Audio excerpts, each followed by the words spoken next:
Yeah, so I started off in 2016 as Mrs. North Dakota International. I had a state title here, and then I went on to compete for the international title in 2016 and placed in the top 15. So at that time, I was awarded a regional title and was Mrs. Midwest International. So I represented 12 states in the Midwest. So I went back in 2017 as Mrs. Midwest International, placed in the top 15 again. And then I took a couple of years off. My husband and I were in the process of adopting our little man, Micah, and starting foster care. And so for the last couple of years, we've been here, living out our platform. Just to be able to represent my state of North Dakota, of course, is such a huge honor. But more importantly is my platform that I represent, which is the foster care system. Be a Foster is my platform. And that is really what this is all about. That is why I decided to go back and to even compete for this title. It's that. At the end of the day, it's our platform. It is the children who we are called to love and serve through our platform. And yes, that's right here in North Dakota, but having the title of Mrs. International gives me that global reach. And so being able to represent the 2.7 million children around the globe that are in the foster care system and to advocate for them and to be a voice for them. And then of course, representing foster families like ours and being a voice for them as well. That's what this is about for us. So our journey starts with infertility. So my husband and I are impacted by infertility. And as hard as that was as a woman, it was infertility that eventually led us to the adoption of our son, Micah. And it was our journey with adoption that led us down the path of foster care. And it was through our experience of being foster parents and adopting Micah that we fell in love with the foster care system and really understood the need for foster families. But then most importantly, to advocate and to be a voice for the children in the foster care system. And we believe that we are all called to love and to serve the most vulnerable, and the most vulnerable are our children. And again, just really wanting to use our experiences to now be a voice for those children and to be a support system for the foster families like us. You know, in 2016 and 17, that journey was very much about my experience with cancer, because that happened to me before I knew Andrew. He still supported me, but now with foster care, this is just as much his journey and his story to share as it is mine. He is equally as impacted by infertility and adoption and foster care as I am. And so he truly is. He's not standing behind me supporting me. He's standing alongside of me, supporting me on this journey with me. And he truly is my teammate.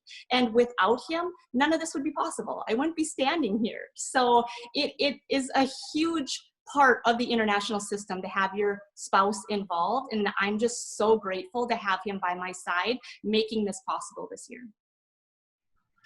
You know, if you know of a foster family out there, reach out to them and start that conversation with them. Of course, there are a lot of organizations out there that you can reach out to. Here in North Dakota, we have Nexus Path Family Healing. They are trauma-based foster care.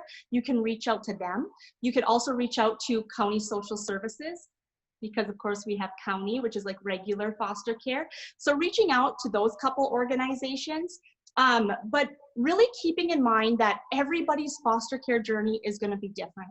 Every child is different, every birth family is different, every situation, every circumstance is different. And so keeping an open mind and understanding that maybe what you hear from one might not be what your experience is, but going into it with the understanding that the ultimate goal with foster care is reunification with a birth family.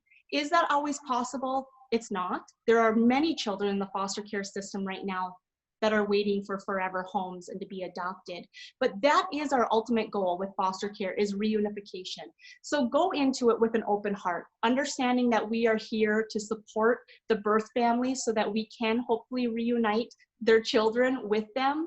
But when that isn't a possibility, if you're open to adoption, there are so many children in the foster care system that are looking for that forever home, because there are so many children that age out of the foster care system.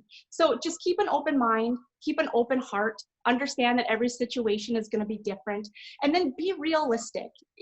understand if foster care truly is right for you. And I always tell people, reach out and gather the information. Nothing is committing you to it.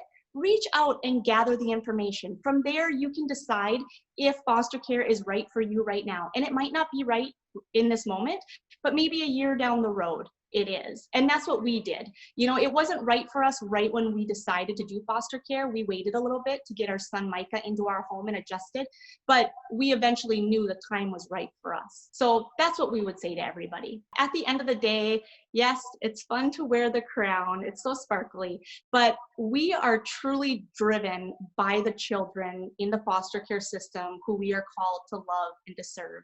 At the end of the day, that's what this is about. To represent them, to advocate for them, to be a voice for the foster children in the system, and then to also be a representation of foster families out there, to provide them with the support and the encouragement that they need. So I would always encourage people to please reach out, get information about foster care. You don't have to commit to it. And if not as a foster family yourself, there are endless ways to support the foster community. So reach out and gather some of that information.